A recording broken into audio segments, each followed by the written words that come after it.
Have you ever thought about creating your own and very personal Christmas present paper?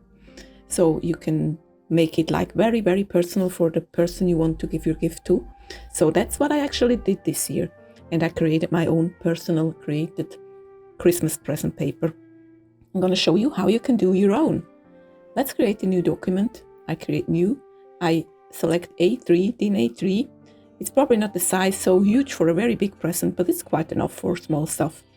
However, the meaning is more important, isn't it? So then I select an artwork I created. I think the colors like the person I want the gift to. Let's take that one.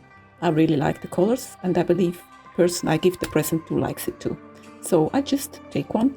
It doesn't really matter if it has a face in it or an animal or anything, but it might be really important if the person likes, for example, otters in this case. So you can use that too. But you'll see immediately what I do. So I'm in the folder of my library, and you need to be in the folder here, otherwise it's not going to work. You select the plus sign here, go to extract from the photo, and then this is going to open. So now you have this triangle here. Of course, you have to be in the patterns section here, and then you can change from those different kind of shapes. I personally like that one and the first as well. So if you're already happy, you leave it, but you also can scale it here, right? So you get different results. And also if you change the angle, it also changes the look. In this case, you will recognize if we scale that later that it has the face in it. It's all these clients brown stuff or the face of it.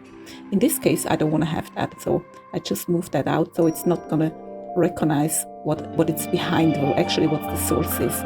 So I just scale it a bit because I like this kind of star shape. So I really like that one. And I go hit OK. It's going to save it into the CC library. You'll find it here now. You can close this window. You now can drag this pattern to your canvas. You see the shapes like the nose here, very funny.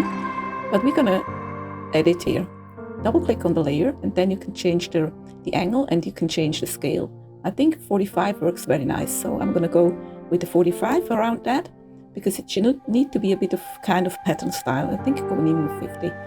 The shape, the angle doesn't really matter that much because it depends how you wrap your packet. But I hit OK. So now I can print it out and just have my own and very personal Christmas present paper. How cool is that?